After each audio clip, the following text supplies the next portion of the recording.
یہ تو جناب عباس کی شخصیت کا اثر یہ ہے کہ باقی بھائیوں کی شخصیت دب گئی ہے۔ 3 بھائی اور ہیں کربلا میں حضرت عباس کے، جناب عبداللہ، جناب جعفر اور جناب عثمان۔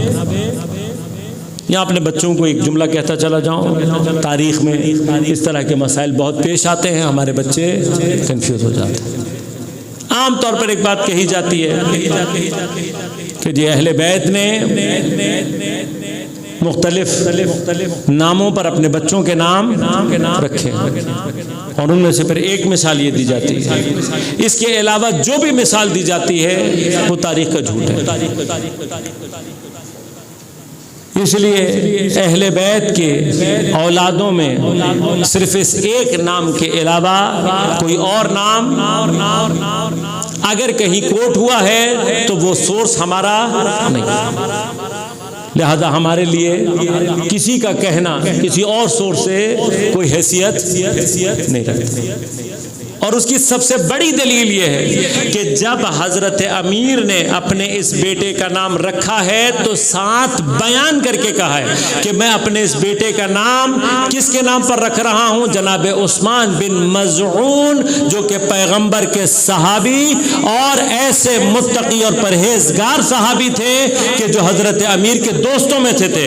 تو حضرت نے نام رکھ کے ساتھ میں بتایا کہ دیکھو میں کس کے نام پر نام رکھ رہا ہوں۔ یہ حضرت کا بتانا یہ بتا رہا ہے کہ حضرت نے باقی نام کسی اور کے نام پر نہیں رکھے۔ بات کی جا سکتی ہے کہ آپ نے کوڈ کیا ہے، جناب عمران کو ملتا ہے، عثمان کا ملتا ہے، اس کا کوئی ریفرنس دیں آپ اس کے اوپر؟ ریفرنس دے دیا ہے، ریفرنس موجود ہے اور اسی ریفرنس کے ساتھ موجود ہے۔ جناب عثمان بن مظعون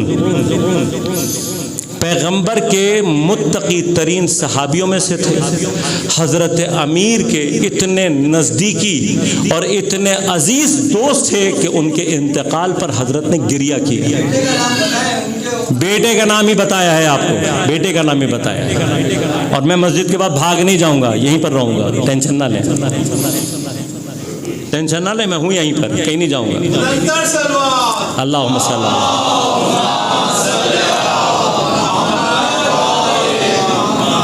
اور یہ خود دلیل بنتی ہے اس بات کی دلیل ہے، جہاں حضرت امیر نے کسی ایک کا نام رکھ کے مینشن کیا ہے باقاعدہ، اس مینشن کرنے کا مطلب کیا ہے کہ کسی کے ذہن میں کنفیوژن نہ آئے۔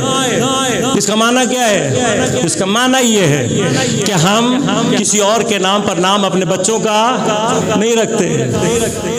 عزیز من، اہل بیت کو اپنی عقل سے نہ سمجھیں، اہل بیت سے اپنی عقل کو سیدھا کرنا سیکھیں۔ حضرت امیر کا الفاظ ہے کہ میں وہ ہوں جو اپنے دشمنوں کو اس جگہ پر لے کر آؤں گا، ایسے پانی میں اتاروں گا نہ یہ پوری طرح سے اتر سکیں گے نہ باہر نکل سکیں گے۔